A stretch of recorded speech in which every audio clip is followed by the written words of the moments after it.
So good morning everyone, welcome to study Pathshala. और आइए शुरू करते हैं आज का session. So India Kuwait relation से रिलेटेड फ्रंट पेज पे न्यूज़ है, इसको थोड़ा एनालाइज करेंगे, पीवाई क्यूज़ भी देखेंगे। एमजी नरेगा से related news will look into that. SpaDeX, अब ये इसरो का नया एक तरीके से मिशन होगा, क्या इसके ऑब्जेक्टिव्स हैं, किस तरीके से मिशन एक्टिवेट होगा, क्या किया जाएगा, उनको देखेंगे। और militants in Manipur using the Starlink satellite, इसको क्लियर किया जाएगा। अंडर सी वॉरफेयर, नेवी हमारी कितनी प्रिपेयर्ड है, इन एस्पेक्ट्स को यहाँ पे देखा जाएगा। एंड अलोंग विद दिस, ये कल की न्यूज़ है, इसके अलावा जो है हम लोग दो न्यूज़ और करेंगे, पूरा डिटेल के अंदर डिस्कस यहाँ पे। चलिए शुरू करते हैं आज का सेशन। तो फ्रंट पेज के ऊपर India Kuwait lifts ties to strategic partnership, तो अब हम स्ट्रेटेजी पार्टनरशिप हो गए हैं वहाँ पे और एक दूसरे के स्ट्रेटेजिक पार्टनर हैं। मतलब प्राइमरीली इसका मतलब क्या होगा, we may explore some military engagement, ये आप देख सकते हैं। मिलिट्री एक्सरसाइजेज वगैरह जो है अब स्टार्ट हो जाएंगी और डिफेंस टाइज भी जो है अब हमारी क्वेश्चंस में आ जाएंगे। इकोनॉमिक टाइज हमारे रहेंगे ही रहेंगे, दैट इज़ व्हाट आज की दुनिया में इकोनॉमिक रिलेशंस इंपॉर्टेंट होते हैं। और अलोंग विद दैट अगर आप बाकी रिलेशन की बात करेंगे तो वो भी मेंटेन रहेंगे। मैं बात कर रहा हूँ जियोपॉलिटिकल इक्वेशंस की, ठीक। अब कुवैत और बाकी इन कंट्रीज़ के साथ अपनी इक्वेशन मेंटेन करके रखना इंडिया के लिए अच्छा है। तो जीसीसी कंट्रीज़ में से एक आता है आपका कुवैत, और इट्स अ ऑयल सप्लायर, और दुनिया के अंदर आज की डेट में Indian economy one of the fastest growing economy है। ओके, अब फास्टेस्ट ग्रोइंग इकोनॉमी का क्या मतलब होता है, when you are growing at that particular pace you need, you can say fuel, आपको फ्यूल चाहिए होगा, आपको एनर्जी सप्लाई यहाँ पे चाहिए होगी, and that is what we are going to get it from Kuwait. तो ये पॉइंट है। अच्छा, अब इसको थोड़ा और डिटेल में जानेंगे, उससे पहले पीवाईक्यू देख लेते हैं। तो ये क्वेश्चन मैं पहले भी लेके आया हूँ, which one of the following is not a member of GCC.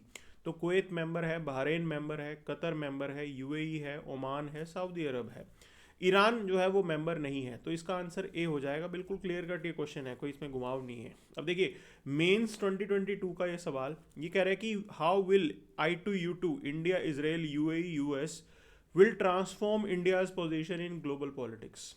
तो अब आप सीधा इम्पैक्ट देख सकते हैं। मैं क्या सीधे इम्पैक्ट की बात कर रहा हूँ, हमारी जो क्लोजनेस है, ठीक है, वो इन वेस्ट एशियन कंट्रीज़ के साथ इंक्रीज़ हुई है। और एक तरीके से जब ये I2U2 जैसी आप ऑर्गेनाइजेशन का पार्ट होते हैं, इट मीन्स ये भी एक तरीके से हम ट्रेड इक्वेशन की बात करें प्लस जियोपॉलिटिकल एंगेजमेंट की बात करें, वो सब रोल प्ले करता है बाकी लोगों के ऊपर। अब सभी लोग ये समझ रहे हैं कि India is one, you can से, sweet spot in global economy, कि आज की डेट में इंडिया में इन्वेस्ट करो। तो ये सभी कंट्रीज इस चीज़ को मान रहे हैं, सब इंडिया को एज एन अपॉर्चुनिटी ही देख रहे हैं, and this is how it is. उसके हिसाब से आपकी इक्वेशन इन सब के साथ बेटर होती जाएगी और हो भी रही है। तो ये ब्रॉड पिक्चर है जिसके राउंड ये चल रहा है। हम बाकी सबके साथ अच्छी इक्वेशन मेंटेन कर रहे हैं। अब यहाँ पे प्रॉब्लम क्या हुई, इसराइल जो है वो वॉर में बिजी हो गया, ये गड़बड़ हो रही है। अदरवाइज हमारी इक्वेशन स्मूथ है, वहाँ पे कोई दिक्कत आएगी नहीं आपको। आपने अभी recently India middle east Europe economic corridor, इसके ऊपर आप फोकस कर रहे हो, ये आपका इनिशिएटिव है, आप कनेक्टिविटी लेके आने वाले हो। अब उस कनेक्टिविटी के अंदर all these countries are important, क्योंकि यहीं से ही होके वो रूट जो है वो जाने वाला है। तो ये एक ब्रॉडर कहानी है जो हमें समझनी है। अब देखिए इस पर्टिकुलर न्यूज़ पे चलते हैं, तो क्या हुआ है, डिफेंस कोऑपरेशन पेपर आप फोकस करेंगे, exchange of defence personnel, military exercises, military equipment वगैरह की सप्लाई से रिलेटेड ये हमारे यहाँ पे एमओयू साइन हुए हैं। अब मोदी जी को यहाँ पे अवार्ड भी मिला है, उसके बारे में बात करेंगे। लेकिन उसके अलावा देखिए हम किन किन एरियाज में फोकस कर सकते हैं, pharmaceutical, IT, fintech, infra, security, इसके अंदर India is doing really good, हम अच्छा कर रहे हैं और हमें इसका बेनिफिट भी होगा। बाकी सभी कंट्रीज़ को जो है ये सारी सप्लाईज चाहिए होती हैं, हम आईटी की बहुत बड़ी जायंट है India, so we can help them out. उनसे हम क्या चीज़ इक्वेशन में लेके आ सकते हैं, दैट इज़ एनर्जी सप्लाई, हमें ज़रूरत है इस चीज़ की। Plus further devices that are there. तो इन मुद्दों को लेके बातचीत हुई और अच्छा एक तरीके से हमारा इक्वेशन रहा है यहाँ पे। ओके, अब इसकी खास बात यह है कि मोदी जी को मिला है मुबारक अल खबीर। तो ये कुवैत का अवार्ड है जो दिया गया है मोदी जी को। ओके, और इसकी खासियत है कि आपका लीडर अगर रिकग्नाइज हो रहा है तो हमें भी इसमें खुश होना चाहिए। बाकी कल्चरल एक्सचेंज, स्पोर्ट्स कोऑपरेशन, अब ये इंडिया की सॉफ्ट पावर इसमें ऑलरेडी बहुत अच्छी है। तो कल्चरल एक्सचेंज है, सॉफ्ट ये स्पोर्ट्स कोऑपरेशन है, इसमें हम साथ में मिलकर काम कर सकते हैं। Then these are the common areas, trade, investment, education, technology, agriculture, security, culture, इन सब में हम साथ में मिलके ऑलरेडी काम कर सकते हैं। तो ये एक ब्रॉडर कहानी थी हमारे इस पूरे जो है इंडिया कुवैत स्ट्रेटेजिक पार्टनरशिप की। आगे चलेंगे, यहाँ पे एमजी नरेगा को लेके एक यहाँ पे आर्टिकल आया है कि वेस्ट बंगाल के अंदर इंस्पेक्शन हुई और उन्होंने कहा भी एमजी नरेगा की जो साइट्स हैं उसमें फ्लॉज निकले हैं। देखो मैं आपको एक चीज़ बताता हूँ, आप किसी भी स्टेट में चले जाओ, ये सिर्फ बंगाल की प्रॉब्लम नहीं है, इन्होंने छाप दी है। एमजी नरेगा के अंडर जो क्वालिटी ऑफ इंफ्रास्ट्रक्चर आप बनाते हैं, तो क्वालिटी ऑफ इंफ्रास्ट्रक्चर तो ऑलरेडी पुअर ही होता है। ठीक है, क्यों ऐसा क्यों होता है? एमजी नरेगा के अंदर प्रोविजन है you can't use heavy machinery, आप हैवी मशीनरी यूज ही नहीं कर सकते हो। और मैं आपको बता रहा हूँ आज की डेट के अंदर बिना हैवी मशीनरी के आप क्वालिटी इंफ्रास्ट्रक्चर कैसे बनाएंगे? So this is a genuine you can say point where it is. अब एमजी नरेगा की बात करते हैं, क्या इसके अंदर प्रोविजन है? तो बेसिकली ये रूरल एरिया के अंदर एम्प्लॉयमेंट जनरेशन का एक आपका जरिया है। एम्प्लॉयमेंट कैसे होगी? डिमांड ड्रिवन होगी। ठीक है, तो डिमांड ड्रिवन का क्या मतलब होगा? इफ़ समवन इज़ गोइंग और वो जा रहा है और वो अपने आप को रजिस्टर करवा रहा है, ठीक, कैसे रजिस्टर कराया जाएगा? आप जाके वहाँ रजिस्टर कराइए। वन यू कैन से एडल्ट फ्रॉम अ फैमिली, एक फैमिली से एक ही बड़ा जो है लड़का लड़की जो भी आएंगे यहाँ पे, ठीक है, one adult from the family can register. और रजिस्टर कराने के बाद अगर ये रिक्वेस्ट आ जाती है with in 15 days unemployment allowance जो है वो एक तरीके से मिलना शुरू हो जाएगा अगर काम नहीं दिया गया। और वो क्या कहता है कि आपको मिनिमम वेज भी मिलेगी और उस साल के अंदर 100 डेज का आपको काम दिया जाएगा। तो एक तरीके से ये गवर्नमेंट के ऊपर लीगल ऑब्लिगेशन लेके आता है कि अब आपको जो है यहाँ पे काम करना पड़ेगा, आपको जो है एम्प्लॉयमेंट देनी पड़ेगी, 100 दिन का काम देना है साल के अंदर। ठीक, अब इसका मेजर बेनिफिट क्या हुआ है? अगर आप नहीं दे पाते हैं तो आपके फिर ये अलाउंस देना जरूरी हो जाएगा। आप बेरोजगारी भत्ता जो है वो देना शुरू करेंगे आप उस पर्टिकुलर यूथ को। तो मेन कहानी क्या है यहाँ पे? इसका सबसे बड़ा बेनिफिट हुआ है वुमेन को। एटलीस्ट 1/3 ऑफ बेनिफिशरीज जो हैं वो इसके अंदर वुमेन होने चाहिए और हैं भी सही इसके अंदर। ओके, और मिनिस्ट्री ऑफ रूरल डेवलपमेंट वो इसको देख रही है। अच्छा, परचेजिंग पावर की बात करें, इसका बेनिफिट क्या हुआ है? रूरल एरिया के अंदर इनकम इंक्रीज हुआ है, उनकी परचेजिंग पावर बढ़ी है, and not just that, bargaining power भी इंप्रूव हुई है। ठीक है, ये गेन्स की बात कर रहा हूँ मैं। तो फार्म लेबर जो पहले थी, पहले तो जैसे जो दाम मिलता था उसमें काम कर लेते थे वो, अब उनके पास ऑप्शन है कि भाई अगर आप हमें अच्छा दाम नहीं देंगे तो हम जी एमजी नरेगा के अंदर काम ढूंढ लेंगे, काम तो हमें मिल ही जाएगा। तो ये है इसके पीछे का पॉइंट। ठीक है, और ये एक इम्पोर्टेंट एंगल है यहाँ पे। तो काम मिल ही जाएगा और ये अश्योरेंस है, लीगल अश्योरेंस है कि भैया ये आपका राइट है, आपने काम डिमांड किया है, आपको मिलेगा ही मिलेगा। This is what is pointed out here. अब आगे देखिए, इसके अंदर हाउस होल्ड बेनिफिट की बात करें तो 11 करोड़ हाउस होल्ड इसमें बेनिफिट हुए हैं और कितना काम दिया गया है? 289.24 करोड़, इतना जो है लंबा डेज का जो है काम दिया गया है इतने सारे लोगों को। Beneficiaries women 56%, SC 19.75%, ST 17.47%। तो एक तरीके से जो वल्नरेबल है उसको जो है सबसे ज़्यादा बेनिफिट यहाँ पे हुआ है, और यही पॉइंट हमें समझना भी है यहाँ पे।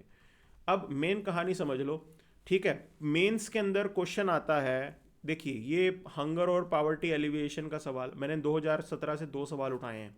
हंगर एंड पावर्टी एलिविएशन बोल रहे हैं कि सबसे बड़ा चैलेंज है। ये कह रहे हैं कि evaluate how governments have progressed.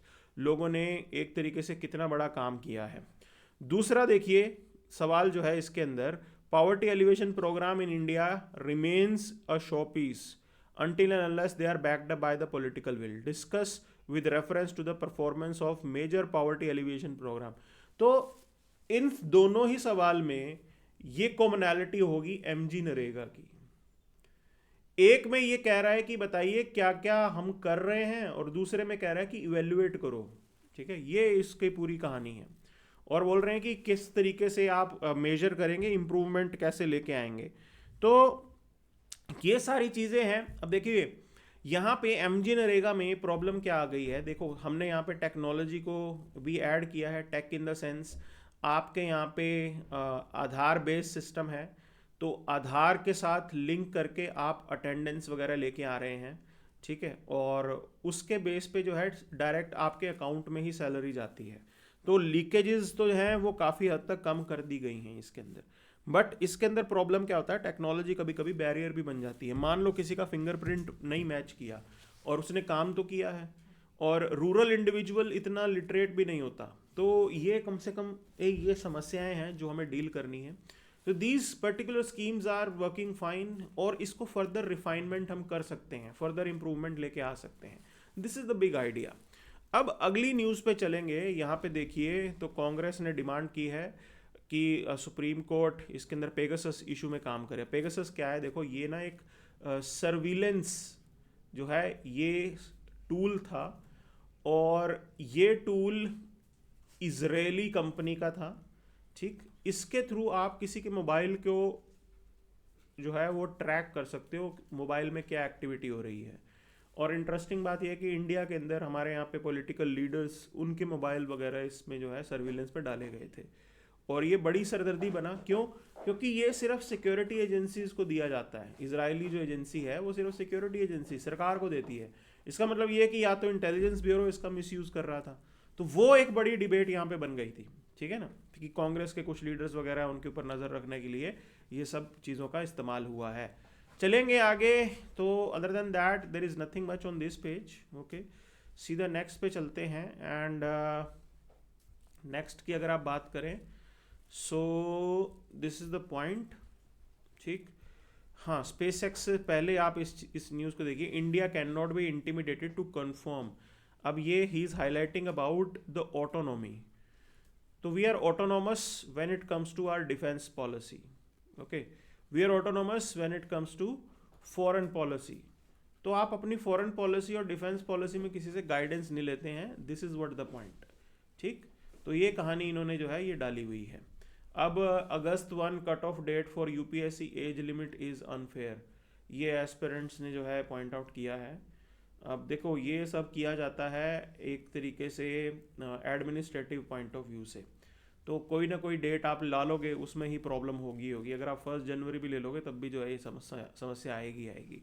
Okay, तो कहीं ना कहीं एडमिनिस्ट्रेशन वाला काम तो हमने करना ही है। This is the point. ठीक, अब आगे चलेंगे। यहाँ पे साइंस की बात में बात करते हैं। देखो नया अपडेट आया है, that is related to dark matter. ठीक है, तो अब पहले माना जाता था कि डार्क मैटर का जो मास है, अर्लियर क्या थॉट प्रोसेस था कि डार्क मैटर का जो मास है that is 10⁻³ the mass of proton. ठीक, अब नई कैलकुलेशन इन्होंने की है। उन्होंने कहा कि ऐसा नहीं है, न्यू कैलकुलेशन इज़, तो नया जो डाटा है वो कह रहे हैं कि जो एक डार्क मैटर के अंदर होता है उसका मास होगा 2.3 × 10⁻³ यू कैन से proton times proton.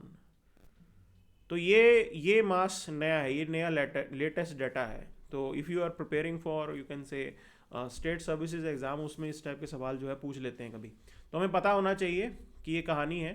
Other than that this SpaDeX की बात आ रही है, इसको डिटेल में देखते हैं कि क्या है ये पूरा मामला। तो देखिए ये इसरो का नया मिशन है। इसमें होगा क्या, हम डॉकिंग और अनडॉकिंग टेक्नोलॉजीज को टेस्ट करने वाले हैं। 2 सैटेलाइट अलग अलग तरीके से लॉन्च की जाएंगी। उसके बाद आप उन 2 सैटेलाइट्स के अंदर कैसे कनेक्ट एस्टेब्लिश करेंगे, और वो सैटेलाइट्स अभी घूम रही होंगी, अर्थ को आसपास जो है रोटेट कर रही होंगी, रिवॉल्व कर रही होंगी, उसके अराउंड उसी समय आप जो है उसी मूवमेंट के अंदर उनके बीच में कनेक्ट जो है वो एस्टेब्लिश करेंगे। और फ्यूचर के अंदर हम इंडियन स्पेस स्टेशन अगर हम सोच रहे हैं तो उसके अंदर तो ऐसे ही काम करना पड़ेगा, बिकॉज वो स्पेस स्टेशन तो आपका बिल्कुल स्टेशन रहेगा, वहाँ पे रेगुलरली आपको जो है अपनी सैटेलाइट्स वगैरह भेजनी पड़ेंगी। तो उन चीज़ों को टेस्ट करने के लिए ये एक अच्छा हम लोग कर रहे हैं यहाँ पे। तो PSLV C60 का इस्तेमाल किया जाएगा। 30 दिसंबर को एक्सपेक्टेड लॉन्च है, और 2 सैटेलाइट्स अप्रॉक्सीमेटली 220 kgs ईच ये इसका वेट होगा। 470 किलोमीटर्स के सर्कुलर ऑर्बिट में आप इसको लगाएंगे, ठीक है। और साइमल्टेनियस बट इंडिपेंडेंट लॉन्च इस तरीके से इसे किया जाएगा। और यहाँ पे देखो होता क्या है कि भी transfer of electric power between docked spacecraft, ये इन चीज़ों को हम लोग आज टेस्ट करने वाले हैं। तो बहुत बड़े लेवल की आप बोल सकते हैं कि ये अचीवमेंट होगी अगर हम इसको कर लेते हैं। इंडिया के अलावा अभी तक और सिर्फ 3-4 ही देश होंगे जो इस एबिलिटी को रखते होंगे। So this is what going to be. ठीक है जी, आगे चलते हैं। अब एडिटोरियल पोर्शन पे हम लोग पहुंच चुके हैं। तो ये कह रहे हैं कि global warming challenge for India क्या है। देखिए, तो सभी कंट्रीज़ ने अपने अपने नेट ज़ीरो टारगेट रखे हैं। नेट ज़ीरो का मतलब क्या होता है, जितना हम एमिट करेंगे, ठीक, उतना ही एब्जॉर्ब करेंगे। इसका मतलब ये नहीं होता कि आप ज़ीरो एमिट करेंगे, जितना एमिट करेंगे उतना एब्जॉर्ब करेंगे, ग्रीन कवर वगैरह लगा के और बाकी टेक्नोलॉजीज़ का इस्तेमाल करके। तो हमने कहा भी हम नेट ज़ीरो कब अचीव करने वाले हैं, 2070 तक। चाइना ने अनाउंस किया है 2060 तक, डेवलप्ड नेशंस ने किया है 2050 तक। ठीक, काफ़ी सवाल इसके ऊपर उठे थे कि 2070 लेट होगा, बट हमें अपने डेवलपमेंट को भी कंसिडर करना है। We have to keep it in mind, development of Indians, we have to provide them with better standard of living. आपको उनका स्टैंडर्ड ऑफ लिविंग तो इम्प्रूव करना ही होगा। और आप ऐसा बिल्कुल भी नहीं कर सकते कि फ्यूचर जनरेशन को जो है आप धोखा दे दें कि वो डेवलपमेंट ना कर पाएँ आपके आज लिए गए फैसले के हिसाब से। और अब काफ़ी अच्छे यहाँ पे स्टेप्स भी लिए गए हैं। European Union carbon border adjustment mechanism, okay, it penalizes imports unless exporting countries match EU carbon taxes. तो ये एक इनिशिएटिव है, काफ़ी उसके उनके लेवल पे एफर्ट चल रहा है। अब इंडिया जैसे कंट्री को तो इसमें नुकसान होगा, but they are putting up an effort, this is how it is. Challenges हमारे लिए क्या आने वाले हैं, डेवलपमेंट हमारा इम्पैक्ट हो सकती है। So needs increased electricity for growth and fossil fuel replacement, ये बहुत ज़रूरी है। अभी भी 50% आपका थर्मल से आ रहा है, तो आपको इसका ऑल्टरनेटिव तो ढूंढना पड़ेगा जल्दी। अगर आप नहीं ढूंढ पाते हैं तो नुकसान होगा आपको। This is the point. US political uncertainty ज़रूर है। We don't know what Trump is going to do. Trump may take US out of climate deal again, ऐसा हो सकता है ना। उस केस के अंदर हो गया का, जो क्लाइमेट चेंज से के लिए पैसा आना है, climate change related finance, that finance will be impacted, वो नुकसान होने वाला है। ठीक है, तो ये एक इम्पॉर्टेंट पॉइंट है जो समझना है। दूसरे लोग कह रहे हैं कि 2070 तक का आपका जो ट्रांजिशन है वो बहुत ही देर में आएगा, बट हमें अपने डेवलपमेंट के हिसाब से काम करना पड़ेगा। This is the point. अब स्ट्रेटजीज क्या लेके आए, इलेक्ट्रिसिटी जनरेशन आपको रैंप अप करना है क्लीन सोर्स से, ठीक है, सोलर, विंड, जितना जहाँ से हो सके आपको इसको लेके आना है। मिनिमम इलेक्ट्रिसिटी डिमांड की बात करें, estimated 21,000 trillion watt hours by 2070, तो बहुत बड़ा अमाउंट है ये। Okay, this is significantly higher than the current consumption, बहुत ज़्यादा अमाउंट है ये। Now the point is this, उसके अंदर आपको क्लीन की तरफ जाना ही जाना पड़ेगा, बट पॉइंट ये है कि from where we are going to go ahead with this, what are we going to do, sources क्या होंगे इतने बड़े स्केल पे, तो ये बड़ी डाउटफुल चीज़ें हैं। हाँ, एक चीज़ है कि रूफ टॉप आप बोल सकते हो, सोलर जो आपका प्रोजेक्ट है वो इसमें हेल्प कर सकता है, बट वो भी इतना नहीं करेगा, नंबर बहुत बड़ा है ये। तो ये एक बड़ा पॉइंट है। रिन्यूएबल के ऊपर आप जाएंगे, लेकिन रिन्यूएबल की कॉस्ट ज़्यादा है, लैंड भी रिक्वायर्ड है यहाँ पे, तो कितना आप करेंगे। ठीक है, न्यूक्लियर पे जाते हैं, low cost, less land, provides firm power. लेकिन न्यूक्लियर की समस्या क्या होती है, न्यूक्लियर इज़, यू कैन से, थोड़ा डेंजर का पॉइंट इसमें लगता है। This is the point. International dynamics की बात करें तो ग्लोबल कार्बन बजट, ये अब एक तरीके से लिमिटेड कार्बन स्पेस है, सबको इसी में डेवलप करना है, तो ये समस्या है। अब हम कर क्या सकते हैं, ग्रीन एनर्जी पे फोकस कर सकते हैं, गवर्नमेंट सपोर्ट दे दे, पब्लिक प्राइवेट पार्टनरशिप आप लेके आइए, ठीक है, ग्रीन फाइनेंसेस आपको अट्रैक्ट करने हैं, तो ये सारी चीज़ें करने की ज़रूरत है। This is the point here. आगे देखिए, under sea warfare how ready is our navy. तो ऑलरेडी हमारे पास ब्लू वाटर नेवी है। ब्लू वाटर नेवी के अंदर मीन्स हम outside our terrestrial water operate कर सकते हैं, मतलब सिर्फ इंडियन ओशियन नहीं, बाकी जगहों पे भी हम लोग लेके जा सकते हैं। और नेवी का हमारे लिए इंपॉर्टेंस क्या है, देखिए रेड सी के आसपास काफ़ी एक्टिविटीज़ होती हैं, हमारे सिक्योरिटी कंसर्न्स हैं, आपको जो है डिज़ास्टर मैनेजमेंट करना पड़ता है, इवैक्यूएशन करना पड़ता है, and not just that, piracy, hijacking, drone attack, ये सब कॉमन प्रॉब्लम्स इस एरिया में आ गई हैं। कमीशनिंग के लिए अरिघात हमने कमीशन की है, second indigenous nuclear powered ballistic missile submarine है, और इंडिया के न्यूक्लियर ट्रायड को ये स्ट्रेंथन करता है, मतलब आप लैंड से भी फायर कर सकते हैं, एयर से भी न्यूक्लियर फायर कर सकते हैं, और वाटर से भी कर सकते हैं। This is what the triad is, ठीक।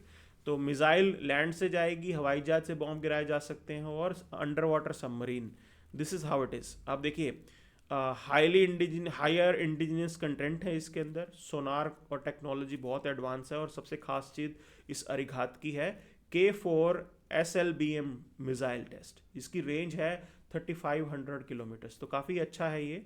और साथ में हम प्रोजेक्ट 7 अप्रूव्ड है, इसके ऊपर भी काम चल रहा है, construction of 2 nuclear powered attack submarine, 40,000 crore का ये है। फर्स्ट डिलीवरी जो है 2030-37 तक होगी, और 90% इंडिजिनस कंटेंट इसके अंदर होगा। तो ये मेक इन इंडिया के अंदर एक बहुत अच्छा हम काम कर रहे हैं। This is what the key game is.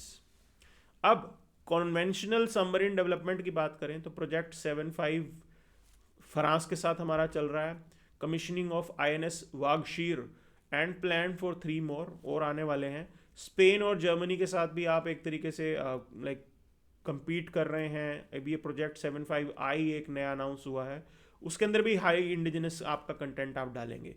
Plus नई चीज़ आ रही है अनमैन्ड अंडर वाटर व्हीकल्स, तो approval for building 100 ton this unmanned under water vehicles, cost effective under sea capabilities आपकी काफ़ी बढ़ जाएंगी। चैलेंज आएंगे, टाइम डिले हो रहा है, बजट इशू है, मिसमैच है, जितना पैसा चाहिए उससे ज़्यादा लग रहा है, और कहाँ से अरेंज करेंगे ये इंडिया के अंदर हमेशा ही डाउट रहता है। लेकिन आप इसके अगर आप स्ट्रेटेजिक इम्प्लीकेशन को देखें और समझें तो काफ़ी अच्छा स्टेप इंडियन गवर्नमेंट यहाँ पे ले रही है, और हमारे डिफेंसेस को स्ट्रॉन्ग करने के लिए ज़रूरी है। बिकॉज आप अगर नहीं एक्सपैंड करोगे तो आपका पड़ोसी चाइना तो एक्सपैंड कर ही रहा है ऑलरेडी, उनकी presence Indian navy, Indian ocean के अंदर काफ़ी है। तो we have to have this capability, you have to match up to Chinese, ये समझना पड़ेगा आपको। उनकी बोट्स, उनकी सबमरीन्स काफ़ी आ रही हैं, और आपको उनको टारगेट मतलब बैलेंस आउट करना पड़ेगा। मैरीटाइम सिक्योरिटी की बात करें, supports India's idea of SAGAR security and growth for all in the region, और इंटरनेशनल कोऑपरेशन भी हम काफ़ी फ्रेंडली कंट्रीज के साथ कर रहे हैं। So this is what we have been doing here. अब इन सब के बीच एक नई खबर आ रही है कि मणिपुर के मिलिटेंट्स वो स्टारलिंक डिवाइसेस को यूज़ कर रहे हैं। अब स्टारलिंक की खासियत क्या है, ये देता है सैटेलाइट बेस्ड इंटरनेट, ठीक। और सैटेलाइट बेस्ड इंटरनेट अभी तक हमारी गवर्नमेंट के कंट्रोल के बाहर है। इन्होंने स्टारलिंक ने कर क्या रखा है कि लोअर ऑर्बिट के अंदर ओके इनके सैटेलाइट्स हैं, and using that satellite they facilitate internet services, okay. तो ये सारी चीज़ है। अब देखो यूक्रेन रशिया वॉर के अंदर भी सबसे पहले रशिया ने किया क्या, Russians they targeted the communication network of Ukrainians, उन्होंने सबसे पहले कम्युनिकेशन सिस्टम को ही एक तरीके से ध्वस्त कर दिया। अब उस सिचुएशन के अंदर स्टारलिंक ने ही यूक्रेनियंस की हेल्प की थी, तो it was a big help to them. But Manipur के मिलिटेंट्स इसका इस्तेमाल कर रहे हैं, तो वो हमारे लिए खतरे की चीज़ है। तो जैसा मैंने बताया, लोअर अर्थ ऑर्बिट के अंदर एक कॉन्स्टलेशन ऑफ सैटेलाइट्स जो है इन्होंने लगा रखा है, जिससे ये high speed low latency broadband internet provide करते हैं, और रिमोटेस्ट ऑफ द एरियाज़ के अंदर ये दे सकते हैं। सी वेसल्स, डिजास्टर जोन, सब जगह जो है ये सर्विसेज प्रोवाइड कर सकते हैं। कवरेज ग्लोबल है, but service not authorized in some regions, बिल्कुल वैसा है, ठीक। अब इंडिया के अंदर भी ऑथराइज नहीं है, तो मणिपुर के मिलिटेंट्स कहाँ से लेके आ रहे हैं, ये कह रहे हैं कि म्यांमार के थ्रू ये हो रहा है। अब हमें ये डाउट है कि म्यांमार की how do they are providing, are they facilitating Starlink, क्या उन्होंने अप्रूव कर रखा है?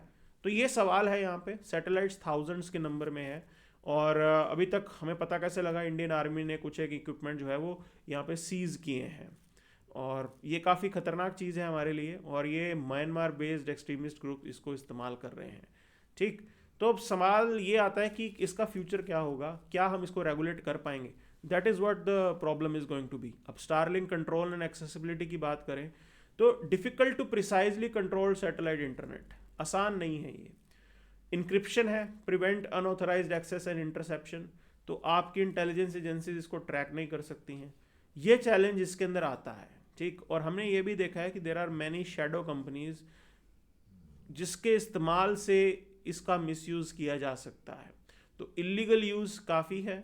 नो डाउट हम कितना भी बोल दें कि स्टारलिंक खुद नहीं प्रोवाइड करेगा किसी टेरर आउटपुट को, बट ऐसे शेल कंपनीज वगैरह बना के तो आप इसको कर ही सकते हैं, तो वही जो है हमारे लिए प्रॉब्लम भी आती है। क्लियर? अब आगे चलते हैं, नई खबर है, what are the new interception rules and safeguards. तो rule 419A of Indian Telegraph Act, उसको सुपरसीड करते हुए नए रूल्स नोटिफाई हुए हैं। क्या करते हैं नए रूल्स? अब ये देखिए, कंपीटेंट अथॉरिटी कौन होगा, तो union home secretary and state home secretary can order interception. A joint secretary can also issue order in unavoidable circumstances. अब ये अनअवॉइडेबल सर्कमस्टांसिस क्या है, ये डिफाइंड नहीं है। क्लियर? अब देखो, इस तरीके के जब आप इसको ओपन एंडेड छोड़ते हो ना, तो वहाँ से ही मिस यूज़ होता है। फिर authorized agencies, central government can authorize agencies to intercept under section 22 of communication act, telecommunication act. फिर रिमोट एरिया की बात करें, हेड और second most senior officer can issue orders. अब हेड और क्या होगा, सेंट्रल लेवल और स्टेट लेवल पे आईजी पुलिस एंड अबव, वो भी इसको इशू करवा सकते हैं। ठीक है, तो एक बार इशू करवा लो, उसके बाद जो है आपको इसको कंपीटेंट अथॉरिटी से अप्रूवल लेना पड़ेगा, तो वो जो है सेक्रेटरी लेवल पे होगा। So this is what has been the present point here. अब देखिए, इसके अंदर नुकसान होने का चांस ज़्यादा है, तो इसकी खास क्या चीज़ है, record destruction. Now records destroyed every 6 months unless needed. तो अगर आपने किसी को इंटरसेप्ट किया है तो उसके बाद उन रिकॉर्ड्स को डिस्ट्रॉय भी करना पड़ेगा, ये भी पॉइंट इसके अंदर है। बट अनलेस नीडेड, कोई भी चीज़ नीडेड हो सकती है। ठीक है, और काफ़ी जो है इसका इस्तेमाल किया जा सकता है अपने ऑपोजिशन को टारगेट करने के लिए, तो उस हिसाब से काफ़ी खतरनाक चीज़ है। But nevertheless we should bring a law, surveillance को लेके कानून बनाने की ज़रूरत है जिसके अंदर क्लैरिटी हो कि किस तरीके से किया जाए।